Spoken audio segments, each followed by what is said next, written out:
ಬಡತನ, ನಿರುದ್ಯೋಗ, ವರದಕ್ಷಿಣೆ ಕಿರುಕುಳಗಳಂತಹ ಅನೇಕ ಸಮಸ್ಯೆಗಳನ್ನು ಭಾರತೀಯರು ಇಂದಿಗೂ ಸಹ ಎದುರಿಸುತ್ತಾ ಇದ್ದಾರೆ. ಹಾಳಾದ ರಸ್ತೆಗಳಿಂದ ಅನೇಕ ಜನರು ಪ್ರಾಣ ಕಳೆದುಕೊಳ್ತಾ ಇದ್ದಾರೆ.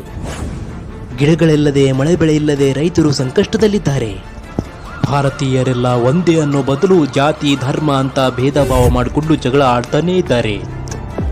ಇದಕ್ಕೆಲ್ಲ ಶಾಶ್ವತ ಪರಿಹಾರ ಇಲ್ಲ ಅಂತ ಹಲವರು ಅಂದ್ಕೊಂಡಿದ್ರೆ, ಕೆಲವರು ಮಾತ್ರ ಕೇವಲ ಒಂದೆರಡೇ ಉಪಾಯಗಳಿಂದ ದೇಶದ ಎಲ್ಲ ಸಮಸ್ಯೆಗಳನ್ನು ಬಗೆಹರಿಸಬಹುದು ಅಂತಿದ್ದಾರೆ. ಅವರಲ್ಲಿ ಒಬ್ಬ ಈ ಕಥೆಯ ನಾಯಕ. ಚಿಕ್ಕಂದಿನಿಂದ ಹಳ್ಳಿಯಲ್ಲೇ ಬೆಳೆದು ಚಿಕ್ಕವನಿರುವಾಗಲೇ ದೇಶದ ಎಲ್ಲ ಸಮಸ್ಯೆಗಳನ್ನು ಬಗೆಹರಿಸಲು ಯೋಚಿಸಿದ ಆತ ಕಂಡುಹಿಡಿದ ಶಾಶ್ವತ ಪರಿಹಾರಗಳೇನು ಅಂತ ತಿಳ್ಕೊಳ್ಳೋಣ ಬನ್ನಿ.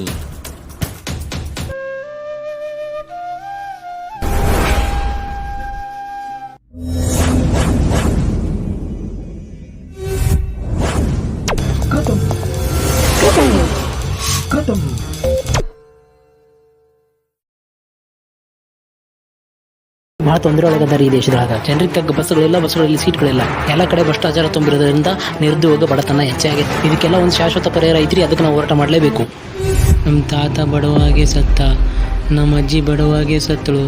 ನಾನು ಮುಂದೆ ಬಡವನಾಗೆ ಸಾಯಬೇಕಾಗ್ತದೆ. ನಾನು ಎಲ್ಲರ ಥರ ಸ್ವಾರ್ಥಿಯಾಗಿ ಬದುಕಬಾರ್ದು. ಓ ಭಾರತ್ ಮತ್ತೆ ನನಗೆ ಶಕ್ತಿ ಕೊಡು. ಬಡತನ ನಿರ್ನಾಮ ಮಾಡುವಂಥ ದಾರಿ ತೋರಿಸು. ಮಕ್ಕಳೇ, ನಾವಿವತ್ತು ಇತಿಹಾಸದ ಬಗ್ಗೆ ತಿಳ್ಕೊಳ್ಳೋಣ. ಇತಿಹಾಸದ ಬಗ್ಗೆ ಎಲ್ಲರೂ ಚೆನ್ನಾಗಿ ತಿಳ್ಕೊಳ್ಳಬೇಕು. ಇತಿಹಾಸವನ್ನು ಮರೆತವರು ಇತಿಹಾಸವನ್ನು ಸೃಷ್ಟಿಸಲಾರ.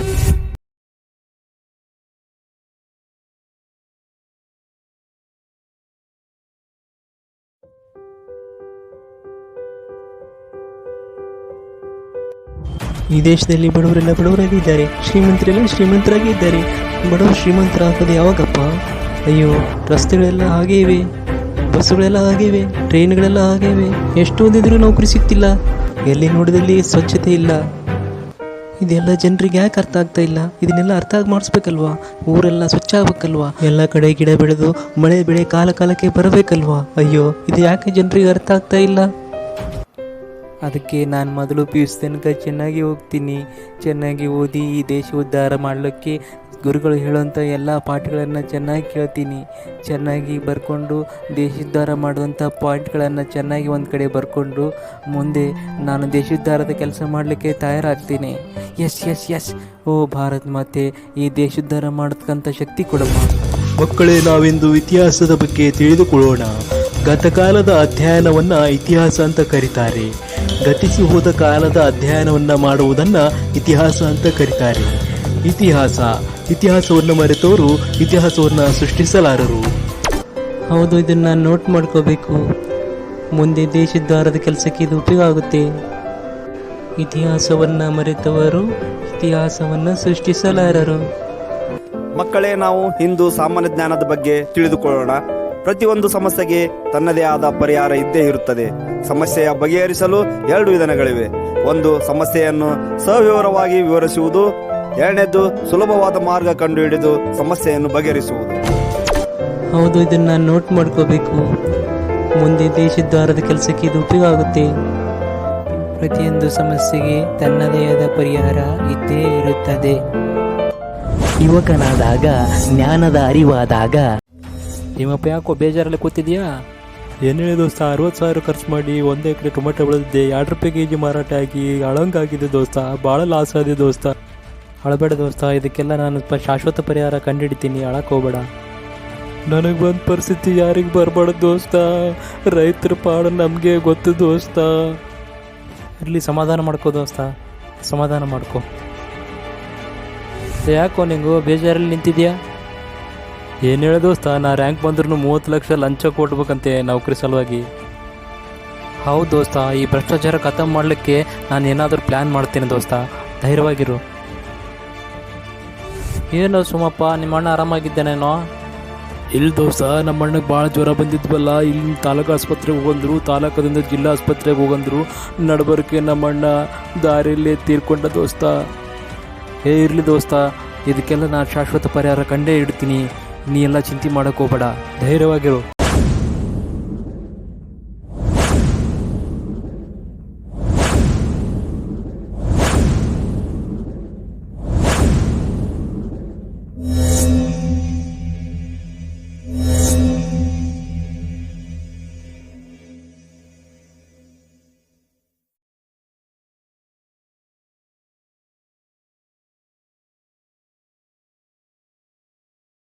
ಮೋಸ ಮೋಸ ಮೋಸ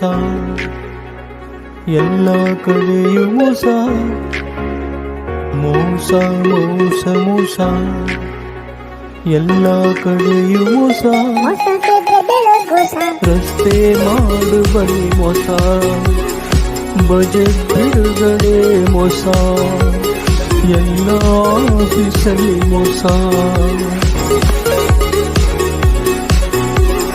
ಬ್ಯಾಂಕಿನ ಬಾಟೆಯಲ್ಲಿ ಮೋಸ ಬಂಕಿನ ಪೆಟ್ರೋಲಲ್ಲಿ ಮೋಸ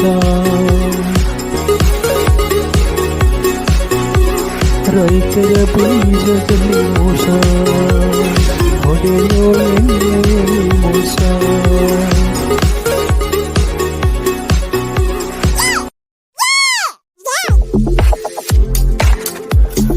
ಜಾತಿ ಜಾತಿ ಜಾತಿ ಅಂತ ಕೋಟಿ ಕೋಟಿ ನಿನ್ನ ಮಾಡಿ ಅಸ್ತಿ ತಾವೇ ಮಾಡ್ತವ್ರೋ ಹೇ ಧರ್ಮ ಧರ್ಮ ಧರ್ಮ ಅಂತ ಮರ್ಮ ಮುಚ್ಚಿ ಮುಚ್ಚಿ ಮುಚ್ಚಿ ಕರ್ಮ ತಲೆಗೆ ಕಟ್ತವ್ರೋ ಗಂಡು ಹೆಣ್ಣು ಎರಡೇ ಜಾತಿ 100 ದೇವರ ನೂಕು ಹಾಕಿ ಭಾರತಾಂಬೆ ಪೂಜಿಸೋ ಹೇ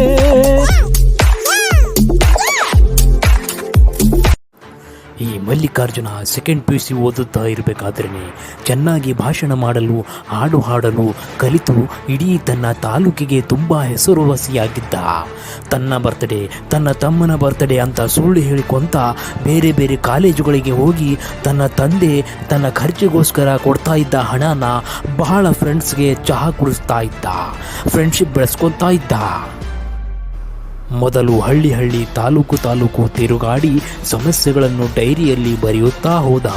ತನ್ನ ಡೈರಿಯಲ್ಲಿ ಬರೆದಂತಹ ಪಾಯಿಂಟ್ಸ್ಗಳನ್ನು ದಿನಕ್ಕೊಮ್ಮೆ ಓದುತ್ತಾ ಹೋದ. ತನ್ನ ಖರ್ಚಿಗೋಸ್ಕರ ಹಾಲು ಮತ್ತು ಪೇಪರ್ ಮಾರಲು ಪ್ರಾರಂಭಿಸಿದ. ವೀಕ್ಷಕರೆಲ್ಲರಿಗೂ ನ್ಯೂಸ್ 100 ಚಾನೆಲ್ನ ಸ್ಟುಡಿಯೋಗೆ ಸ್ವಾಗತ.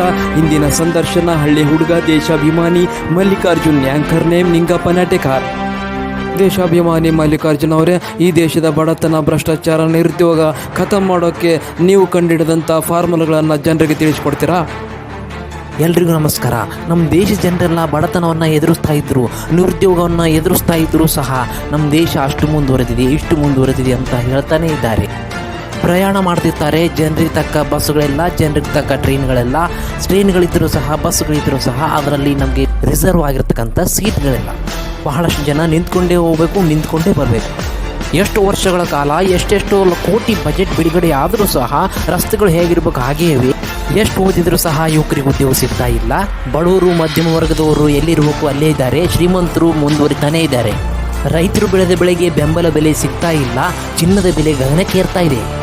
ಅದೇ ಬೇರೆ ದೇಶಗಳಲ್ಲಿ ಜನರು ನೆಮ್ಮದಿಯಾಗಿ ಟ್ರಾವೆಲ್ ಮಾಡ್ತಾ ಇದ್ದಾರೆ, ಟೆಕ್ನಾಲಜಿಯಲ್ಲಿ ದಿನದಿಂದ ದಿನಕ್ಕೆ ಮುಂದುವರಿತಾ ಇದ್ದಾರೆ.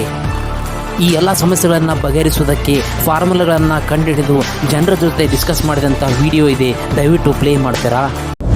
ಎಲ್ಲ ಸಮಸ್ಯೆಗಳಿಗೆ ಪರಿಹಾರಗಳನ್ನು ಕಂಡುಹಿಡಿದ ನಮ್ಮ ಹೀರೋ ಪಾಸಿಟಿವ್ ಥಿಂಕಿಂಗ್ ಮೈಂಡ್ಗಳ ಜೊತೆಗೆ ಪರಿಹಾರದ ಸಾಧಕ ಬಾಧಕಗಳನ್ನು ಚರ್ಚೆ ಮಾಡಿದ. ನೋಡಿ, ಈ ಭಾರತ ದೇಶದಲ್ಲಿ ಮೊದಲು ಭ್ರಷ್ಟಾಚಾರ ಖತಮ್ ಆಗಬೇಕು. ಭ್ರಷ್ಟಾಚಾರ ಖತಮ್ ಆದರೆ ಎಲ್ಲ ಸಮಸ್ಯೆಗಳನ್ನು ಬಗೆಹರಿಸಲಿಕ್ಕೆ ಸಾಧ್ಯ ಇದೆ. ಈ ಭ್ರಷ್ಟಾಚಾರ ಖತಮ್ ಮಾಡಬೇಕಂದ್ರೆ ಹಾರ್ಡ್ ಕ್ಯಾಶನ್ನು ಬಂದ್ ಮಾಡೋದರ ಮೂಲಕ ಜಪಾನ್, ಜರ್ಮನಿ ದೇಶಗಳು ಹೇಗೆ ಮುಂದುವರಿದವು ಅದೇ ರೀತಿಯಾಗಿ ನಮ್ಮ ದೇಶದಲ್ಲಿಯೂ ಸಹ ಸಾಧ್ಯ ಇದೆ, ಮಾಡಲೇಬೇಕಾಗಿದೆ. ಈ ಹಾರ್ಡ್ ಕ್ಯಾಶ್ ಬಂದ್ ಆಗೋದ್ರಿಂದ, ಎಲ್ಲನೂ ಡಿಜಿಟೈಸೇಷನ್ ಆಗೋದ್ರಿಂದ ಎಲ್ಲ ಅಕ್ರಮಗಳು ಖತಮ್ ಆಗ್ತವೆ. ಸರ್ಕಾರ ಜನರಲ್ಲಿ ವಸೂಲು ಮಾಡ್ತಿರೋ ಟ್ಯಾಕ್ಸ್ ಎಷ್ಟು ಕೋಟಿ ಬಜೆಟ್ ಮಂಡನೆ ಮಾಡಿದ್ರು, ಆ ಕೋಟಿ ಬಜೆಟ್ಗಳೆಲ್ಲ ಯಾವ್ಯಾವ ಇಲಾಖೆಯಲ್ಲಿ ಯಾವ್ಯಾವ ಅಭಿವೃದ್ಧಿಗಾಗಿ ಯಾವ ರೀತಿಯಾಗಿ ಖರ್ಚು ಆಗ್ತಾ ಇದೆ ಅಂತೇಳಿ ಒಂದೊಂದು ರೂಪಾಯಿಗೂ ಸಹ ಲೆಕ್ಕ ಸಿಗ್ತದೆ. ಈ ಹಾರ್ಡ್ ಕ್ಯಾಶ್ ಬಂದ್ ಆಗೋದ್ರಿಂದ ನೋಡಿ, ಈ ಊರಿನ ಒಂದು ಸಣ್ಣ ರಸ್ತೆ ಸಲುವಾಗಿ ಒಬ್ಬರಿಗೆ ಸರ್ಕಾರ ಟೆಂಡರ್ ಕೊಟ್ಟಿದೆ ಅಂದುಕೊಳ್ಳಿ. ಆತ ಎಷ್ಟು MM ಕಾಂಕ್ರೀಟ್ ಖರೀದಿಸಬೇಕು, ಎಷ್ಟು ದಪ್ಪ ಮತ್ತು ಎತ್ತರದ ರಸ್ತೆ ನಿರ್ಮಾಣ ಮಾಡಬೇಕು ಅಂತ ಆನ್ಲೈನ್ ಆ್ಯಪ್ನಲ್ಲಿ ನಮೂದಿಸಿರಬೇಕು.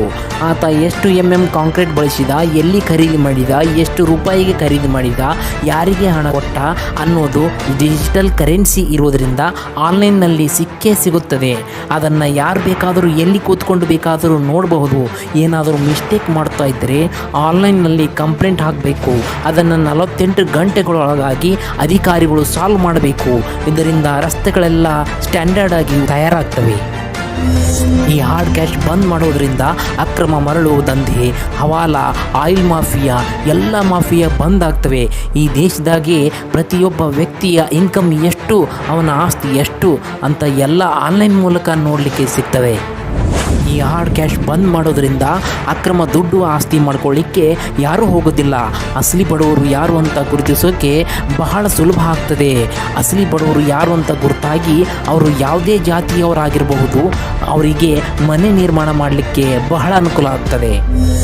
ಈ ರಾಜಕೀಯದಲ್ಲೂ ಸಹ ಜನಸೇವೆ ಹೊರತುಪಡಿಸಿ ಏನೂ ಜಾಸ್ತಿ ಲಾಭ ಇಲ್ಲ ಅಂತ ಹೇಳಿ ರಾಜಕಾರಣಿಗಳಿಗೆ ಗೊತ್ತಾಗಿ ಮುಂದೆ ಈ ದೇಶದ ಪ್ರಧಾನಿ ಒಬ್ಬ ಟಾಪ್ ರ್ಯಾಂಕ್ ಪಡೆದಂತಹ ಮತ್ತು top most non corrupted IAS officer of India ಒಬ್ಬ ಪ್ರಧಾನಿ ಆಗ್ತಾರೆ. ಪ್ರತಿ ಇಲಾಖೆಯ ಸಚಿವರ ಸ್ಥಾನವನ್ನು IAS ರ್ಯಾಂಕಿಂಗ್ ಆಫೀಸರ್ಸ್ ಹೊಂದುತ್ತಾರೆ. ಸರ್, ಈ ಹಾರ್ಡ್ ಕ್ಯಾಶ್ ಬಂದ್ ಮಾಡಿದ್ರ ಜನರು ಬಂಗಾರ ಬೆಳ್ಳಿ ಖರೀದಿ ಮಾಡಿ ಭ್ರಷ್ಟಾಚಾರ ಮಾಡಲಿಕ್ಕೆ ಪ್ರಾರಂಭ ಮಾಡ್ತಾರೆ. ಎಸ್, ನೀವು ಹೇಳೋದು ಸರಿಯಾಗಿದೆ. ಇದಕ್ಕೂ ಸಹ ನಾನು ಪರಿಹಾರ ಕಂಡಿಡ್ತೀನಿ. ಏನಂತಂದರೆ, ಈ ಬಂಗಾರ ಬೆಳ್ಳಿಯಿಂದ ಜನರು ಭ್ರಷ್ಟಾಚಾರ ಮಾಡ್ತಾರೆ.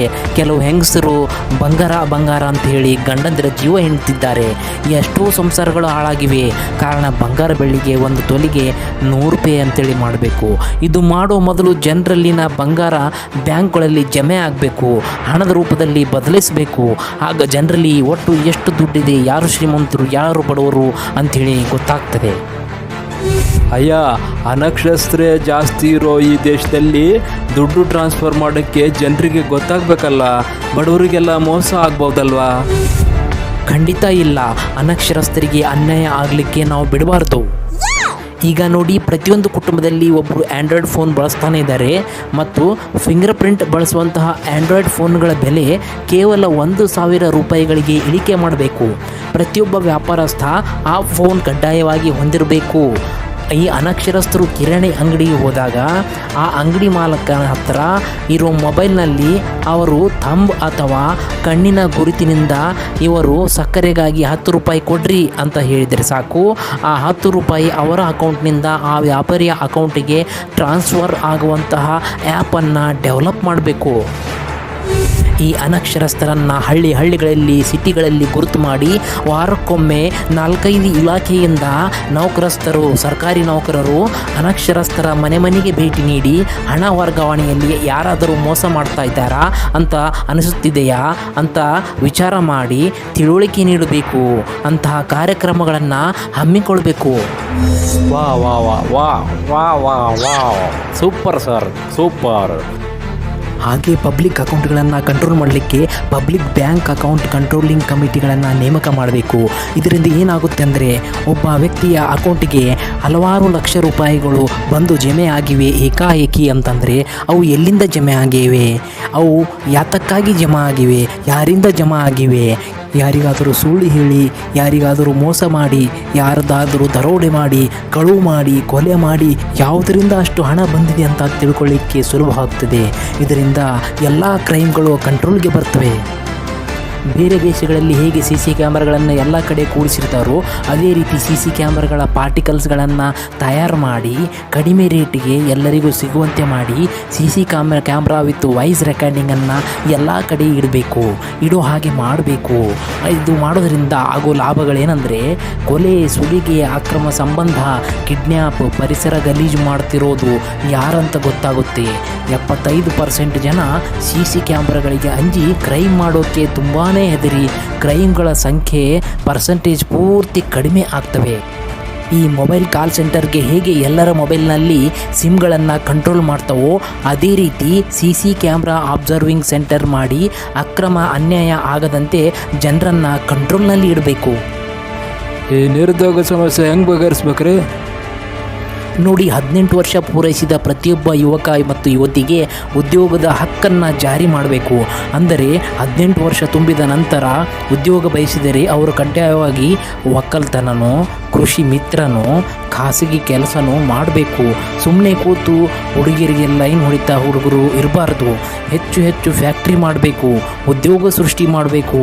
ಇದನ್ನೆಲ್ಲ ಮಾಡಬೇಕಂದ್ರೆ ಹಾರ್ಡ್ ಕ್ಯಾಶ್ ಬಂದ್ ಆಗಬೇಕು. ಹಾರ್ಡ್ ಕ್ಯಾಶ್ ಬಂದ್ ಆಗೋದ್ರಿಂದ ಹೆಚ್ಚು ಫ್ಯಾಕ್ಟ್ರಿಗಳು ತಾನಾಗಿಯೇ ಆಗ್ತವೆ. ಉದ್ಯೋಗ ಅಂದರೆ ಎಲ್ರಿಗೂ ಸರ್ಕಾರಿ ನೌಕರಿನೇ ಸಿಗಬೇಕು ಅಂತಲ್ಲ, ಖಾಸಗಿ ಕಂಪನಿಗಳಲ್ಲಿ ಕೂಡ ಕೆಲಸ ಮಾಡಬಹುದು, ಖಾಸಗಿ ಫ್ಯಾಕ್ಟ್ರಿಗಳಲ್ಲಿ ಕೂಡ ಕೆಲಸ ಮಾಡಬಹುದು, ಒಬ್ಬ ರೈತನ ಹೊಲದಲ್ಲಿ ಕೂಡ ಕೆಲಸ ಮಾಡಬಹುದು. ಆ ರೈತನ ಹೊಲದಲ್ಲಿ ಕೆಲಸ ಮಾಡುವವರಿಗೆ ರೈತ ಮಿತ್ರ ಅಂತೇಳಿ ನಾಮಕರಣ ಮಾಡಿ ಅವರಿಗೆ ಸರ್ಕಾರದಿಂದ ಇಂತಿಷ್ಟು ಫಿಕ್ಸ್ಡ್ ಒಂದು ತಿಂಗಳಿಗೆ ಇಂತಿಷ್ಟು ಸಂಬಳ ಅಂತೇಳಿ ಮಾಡಬೇಕು. ನೋಡಿ, ಈ ಸರ್ಕಾರಿ ಆಸ್ಪತ್ರೆಗಳಲ್ಲಿ ಔಷಧಿನೇ ಸಿಗೋದಿಲ್ಲ, ವೈದ್ಯರೇ ಸರಿಯಾದ ಸಮಯಕ್ಕೆ ಸಿಗೋದಿಲ್ಲ.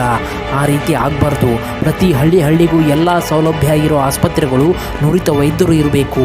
ವೈದ್ಯರನ್ನು ಸರ್ಕಾರ ಹೆಚ್ಚು ಅಪಾಯಿಂಟ್ಮೆಂಟ್ ಮಾಡ್ಕೋಬೇಕು.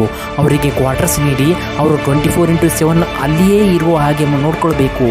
ಯಾವ ಔಷಧಕ್ಕೂ ಜನ ಆಸ್ಪತ್ರೆಯಿಂದ ಆಚೆ ಹೋಗಬಾರ್ದು. ಔಷಧಗಳ ಬಗ್ಗೆ ಹೆಚ್ಚಿನ ಸಂಶೋಧನೆ ನಡೆಸಿ ಜನರ ಕಾಯಿಲೆಗೆ ಒಳ್ಳೆಯ ಔಷಧಿ ಸರ್ಕಾರ ಆಸ್ಪತ್ರೆಯಲ್ಲಿಯೇ ಸಿಗೋ ಹಾಗೆ ಮಾಡಬೇಕು.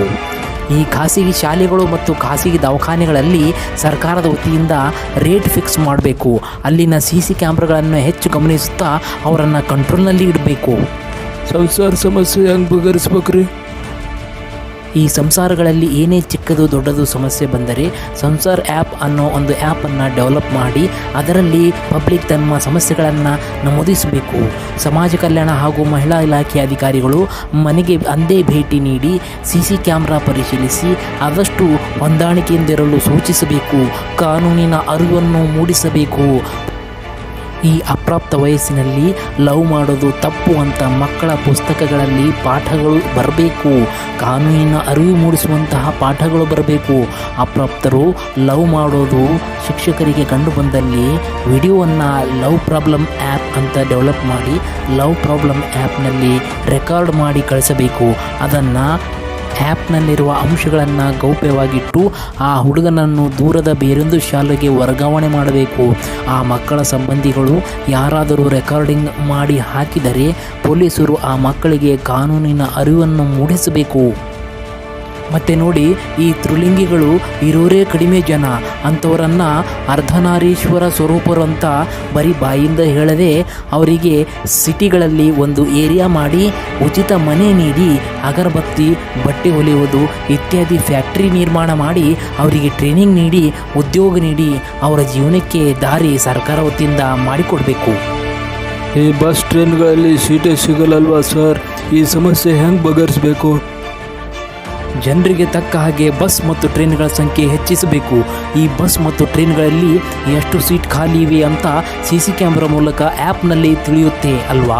ಒಂದು ಜರ್ನಿ ಆ್ಯಪ್ನಲ್ಲಿ ಪ್ರಯಾಣಿಕರು ಯಾವ ಊರಿಗೆ ಹೋಗಬೇಕು ಅಂತ ನಮೂದಿಸಿದರೆ ಆ ಬಸ್ ಸ್ಟ್ಯಾಂಡ್ನಲ್ಲಿ ಆ ಸೀಟ್ ಕಡಿಮೆ ದರದಲ್ಲಿಯೇ ರಿಸರ್ವ್ ಆಗಿ ಟೋಕನ್ ಮೇಲೆ ಬಸ್ ನಂಬರ್ ಮತ್ತು ಸೀಟ್ ನಂಬರ್ ಪ್ರಿಂಟ್ ಆಗಿ ಬರಬೇಕು. ಆ ಟೋಕನ್ ಇದ್ದರೆ ಮಾತ್ರ ಬಸ್ ಡೋರ್ ಓಪನ್ ಆಗಬೇಕು. ಬಸ್ಸಿನಲ್ಲಿ ಸೀಟ್ ಬೆಲ್ಟ್ ಓಪನ್ ಆಗಬೇಕು. ಅನಕ್ಷರಸ್ಥರಿಗೆ ಕಣ್ಣುಗಳನ್ನು ಸ್ಕ್ಯಾನ್ ಮಾಡಿ ಟೋಕನ್ ಕೂಡ ಸಿಗಬೇಕು. ಡೋರ್ ಸೀಟ್ ಓಪನ್ ಆಗಿ ಮಾಡಬೇಕು. ಆಗ ಬಸ್ ಯಾವ ಸಮಯಕ್ಕೆ ಬರ್ತಾ ಇದೆ, ಎಲ್ಲಿದೆ ಅಂತ ಗೊತ್ತಾಗಿ ತೊಂದರೆ ಅನುಭವಿಸುವುದು ತಪ್ಪುತ್ತೆ. ಒಂದಿಷ್ಟು ರಿಸರ್ವ್ ಬಸ್ಗಳಿರಿಸಿ ಆ ದಿನ ಆ ಊರಿಗೆ ಹೆಚ್ಚು ಜನ ಪ್ರಯಾಣ ಮಾಡೋರಿದ್ದರೆ ಜನರ ಸಂಖ್ಯೆ ಪ್ರಕಾರ ಎಕ್ಸ್ಟ್ರಾ ಒಂದು ಬಸ್ ಬಂದು ನಿಲ್ಲಬೇಕು. ನೋಡಿ, ಈ ಬಸ್ಗಳಲ್ಲಿ, ಟ್ರೈನ್ಗಳಲ್ಲಿ, ಬಸ್ಗಳ ಒಳಗೆ, ಟ್ರೈನ್ಗಳ ಹೊರಗೆ, ಬಸ್ಗಳ ಹೊರಗೆ, ಸರ್ಕಾರಿ ಆಸ್ಪತ್ರೆಗಳಲ್ಲಿ, ಸಾರ್ವಜನಿಕ ಸರ್ಕಾರಿ ಕಚೇರಿಗಳಲ್ಲಿ, ಒಳಗಡೆ ಹೊರಗಡೆ, ಮನೆಯಲ್ಲಿ, ಮನೆಯ ಹೊರಗಡೆ, ಹೊಲದಲ್ಲಿ, ಗದ್ದೆಯಲ್ಲಿ, ಚರಂಡಿ ಹೊರಗಡೆ ಎಲ್ಲ ಕಡೆ ಗುಟ್ಕಾ ತಿಂದು ಉಗುಳ್ತಾನೇ ಇದ್ದಾರೆ. ಈ ಗುಟ್ಕಾ ತಯಾರಕರಿಗೆ ಗುಟ್ಕಾ ತಯಾರಿಕೆ ಬಂದ್ ಮಾಡಿ ಗುಟ್ಕಾ ತಯಾರು ಮಾಡೋ ಫ್ಯಾಕ್ಟ್ರಿಗಳನ್ನು, ಸಾಬೂನು, ಪೇಸ್ಟು, ಯಾವುದೋ ಒಂದು ಪ್ರಾಡಕ್ಟ್ ತಯಾರು ಮಾಡುವಂತಹ ಫ್ಯಾಕ್ಟ್ರಿಗಳನ್ನಾಗಿ ಮಾಡಬೇಕು. ಇದರಿಂದ ಜನ ಎಲ್ಲಿ ಬಂತಲ್ಲೇ ಉಗುಳೋದು ಸಂಪೂರ್ಣ ನಿಲ್ಲುತ್ತೆ. ದೇಶ ಸ್ವಚ್ಛ ಆಗುತ್ತೆ. 3 ಹೊತ್ತು ಗುಟ್ಕಾ ತಿನ್ನೋ ಜನ ಗುಟ್ಕಾ ತಿನ್ನೋದನ್ನು ಬಿಟ್ಟು ಊಟ ಮಾಡೋದು ಕಲಿತಾರೆ. ಆಹಾರ ಧಾನ್ಯಗಳಿಗೆ ಬೇಡಿಕೆ ಬಂದು ರೈತರಿಗೆ ಅನುಕೂಲ ಆಗುತ್ತೆ. ಎಲ್ಲ ಕಡೆ CC ಕ್ಯಾಮ್ರಾ ಇರೋದರಿಂದ ಈ ಉಗುಳನ್ನು ಚರಂಡಿಯಲ್ಲೇ ಉಗುಳುವ ಹಾಗೆ ಆಗುತ್ತೆ. ನಿಮ್ಮ ಮನೆ ಬಾತ್ರೂಮಲ್ಲೇ ಉಗುಳುವ ಹಾಗೆ ಆಗುತ್ತೆ. ಸಾರ್ವಜನಿಕ ಸ್ಥಳಗಳಲ್ಲಿ ಉಗುಳಿದರೆ ನೀವು ಉಗುಳಿದ 20 ಸೆಕೆಂಡ್ಸ್ನಲ್ಲಿ ಪೊಲೀಸ್ ವ್ಯಾನ್ ಬಂದು 100 ರೂಪಾಯಿ ದಂಡ ವಸೂಲಿಯನ್ನು ಮಾಡುತ್ತೆ. ನೀವು ದಂಡವನ್ನು ದುಡ್ಡು ಇಲ್ಲ ಅಂತ ನೀವು ಹೇಳಿದರೆ ಡಿಜಿಟೈಸೇಷನ್ ಇರೋದರಿಂದ ನಿಮ್ಮ ಫೇಸ್ ರೀಡಿಂಗ್ ತಗೊಂಡು, ನಿಮ್ಮ ಆಧಾರ್ ನಂಬರ್ ತಗೊಂಡು, ನಿಮ್ಮ ಅಕೌಂಟ್ನಿಂದ ಸರ್ಕಾರದ ಸಾರ್ವಜನಿಕ ಖಾತೆಗೆ CC ಕ್ಯಾಮ್ರಾ ಫುಟೇಜ್ ಮತ್ತು ಪೊಲೀಸ್ ಕಂಪ್ಲೇಂಟ್ ಪ್ರಕಾರ ನೇರವಾಗಿ ಕಡಿತಗೊಳ್ಳುತ್ತದೆ. ಈ ರೈತರ ಸಮಸ್ಯೆ, ಮಳೆ ಬೆಳೆ ಬರದೇ ಇರೋ ಸಮಸ್ಯೆ ಹೆಂಗೆ ಬಗೆಹರಿಸ್ಬೇಕ್ರಿ ಸರ್? ಈ ರೈತರು ಬೆಳೆದಿರೋ ಬೆಳೆಗಳಿಗೆ ಒಂದು ಫಿಕ್ಸ್ಡ್ ರೇಟ್ ಅಂತ ಮಾಡಬೇಕು. ಆ ಧಾನ್ಯ ತರಕಾರಿ ಬೆಲೆ ಬಂಗಾರದ್ದು ಹೆಂಗೆ ಏರಿಸಿದ್ರೆ ಒಮ್ಮೆ ಇಳಿಯೋದಿಲ್ವೋ ಅದೇ ರೀತಿ ಏರಿಕೆ ಆಗಬೇಕು ಹೊರತು ಇಳಿಕೆ ಆಗಬಾರ್ದು. ಈ ಮಳೆ ಬೆಳೆ ಆಗಬೇಕಂದ್ರೆ ಜಾಗತಿಕ ತಾಪಮಾನ ಕಡಿಮೆ ಮಾಡಬೇಕು.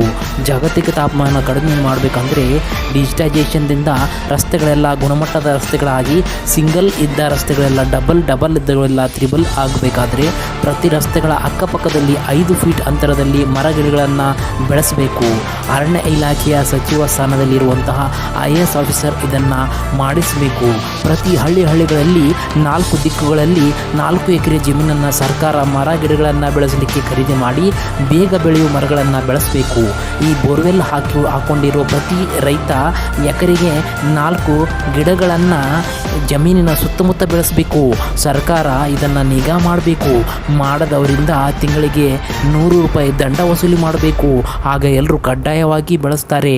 ಸಾರ್ವಜನಿಕರು ತಮ್ಮ ಮನೆ ಮುಂದೆ ಕಡ್ಡಾಯವಾಗಿ 2 ಗಿಡಗಳನ್ನು ನೆಡಬೇಕು. ಈ ವಾಹನಗಳು ದಿನದಿಂದ ದಿನಕ್ಕೆ ಹೆಚ್ಚಾಗ್ತಾ ಇವೆ.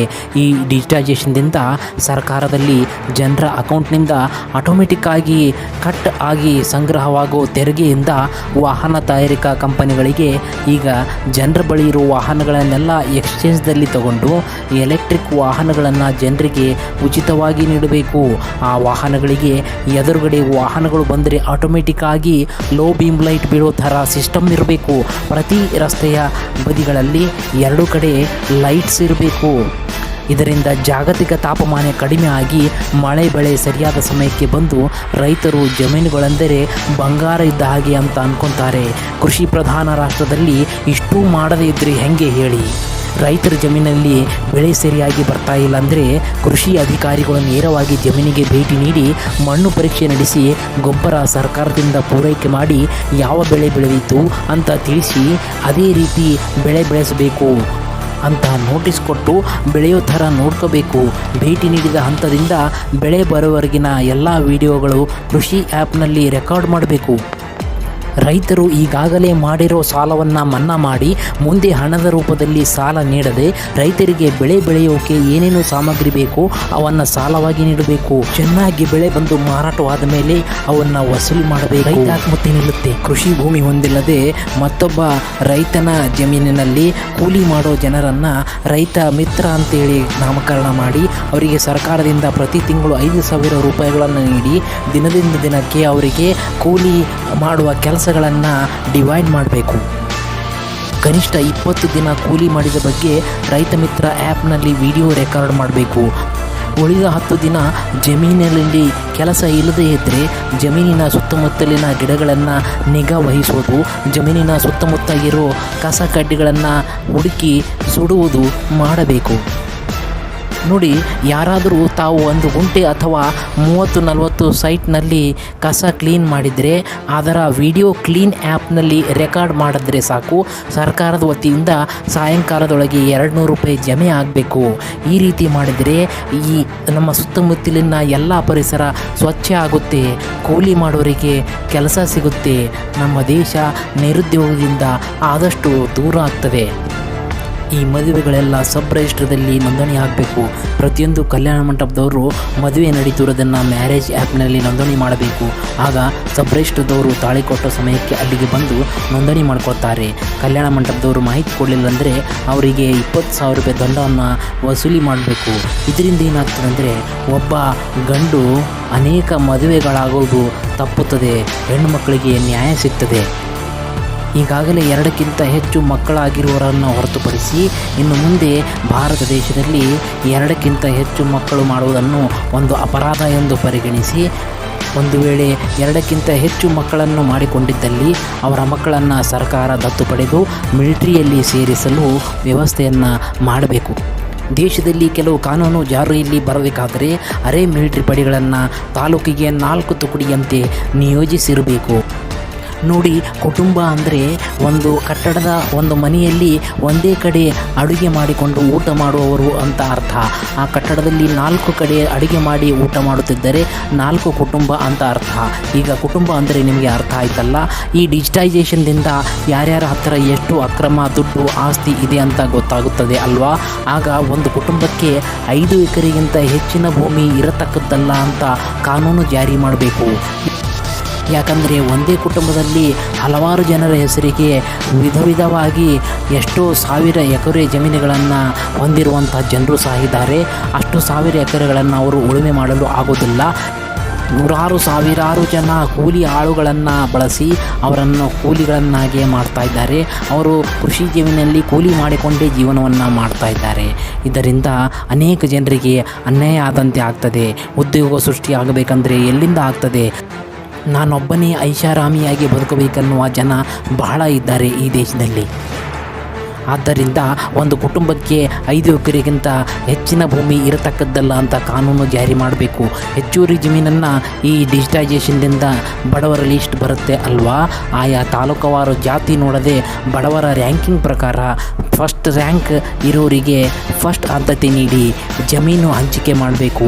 ಇದರಿಂದ ಎಲ್ಲರೂ ಸಮಾನರಂತ ಆಗಿ ಒಕ್ಕಲುತನವೇ ನಮ್ಮ ಉದ್ಯೋಗ ಅಂತ ಆಗಿ ನಿರುದ್ಯೋಗನೂ ಖತಮ್ ಆಗ್ತದೆ. ಸಾಹೇಬ್ರೆ, ಈ ಲವ್ ಮಾಡಿ ಮದುವೆ ಆಗೋರಿಗೆ ಕಡೆಗಣಿಸೋ ಜನರೇ ಹೆಚ್ಚು. ಜಾತಿ ಅಂತ ಕೊಲೆ ಮಾಡೋಕ್ಕೂ ಸಹ ಎಸೋದಿಲ್ಲ ಈ ಜನರು. ಮನುಷ್ಯತ್ವನೇ ಮರಿತಾರಲ್ಲ, ಅದಕ್ಕೇನು ಪರಿಹಾರ? ಸರಿಯಾದ ಪ್ರಶ್ನೆಯನ್ನೇ ಕೇಳಿದಿರಿ ನೀವು. ನೋಡಿ, ಈ ದೇಶದಲ್ಲಿ ಜನರು ತಮ್ಮ ಹೆಸರುಗಳ ಮೂಲಕ, ಬಟ್ಟೆಗಳ ಮೂಲಕ, ಕಾಸ್ಟ್ ಸರ್ಟಿಫಿಕೇಟ್ಗಳ ಮೂಲಕ ತಮ್ಮ ಜಾತಿ ಧರ್ಮಗಳನ್ನು ಗುರುತಿಸಿಕೊಂಡು ನಮ್ಮ ಧರ್ಮ ಶ್ರೇಷ್ಠ, ನಮ್ಮ ಜಾತಿ ಶ್ರೇಷ್ಠ ಅಂತ ಜಗಳ ಆಡ್ತಾನೇ ಇದ್ದಾರೆ. ಸ್ವತಂತ್ರ ಬಂದು ಇಷ್ಟು ವರ್ಷಗಳಾದರೂ ಸಹ ಅವರು ಜಗಳ ಆಡ್ತಾನೇ ಇದ್ದಾರೆ.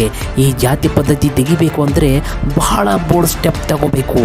ಇರುವುದು ಒಂದು ಗಂಡು ಮತ್ತೊಂದು ಹೆಣ್ಣು ಜಾತಿ ಅಂತ ಅನ್ನೋದನ್ನು ಯಾರಿಗೆ ತರಬೇಕು ಅಂದರೆ ಈ ಹಾರ್ಡ್ ಕ್ಯಾಶ್ ಖತಮ್ ಆಗ್ತದಲ್ವಾ, ಬಂಗಾರದ ಬೆಲೆ ಖತಮ್ ಆಗಿ ಈ ಹೆಚ್ಚುವರಿ ಆಸ್ತಿ ಬಡವರನ್ನು ಗುರುತಿಸಿ ಹಂಚಿಕೆ ಆದಮೇಲೆ ಆಧಾರ್ ಕಾರ್ಡ್ ಡೇಟಾಬೇಸ್ ಪ್ರಕಾರ ಈ ದೇಶದ ಎಲ್ಲ ಗಂಡು ಮಕ್ಕಳ ಹೆಸರನ್ನು ಇಂಡೈಸ್ ಎಂದು, ಹೆಣ್ಣು ಮಕ್ಕಳ ಹೆಸರುಗಳನ್ನು ಇಂಡಿಕಾ ಎಂದು ಬದಲಾಯಿಸಿಬಿಡಬೇಕು.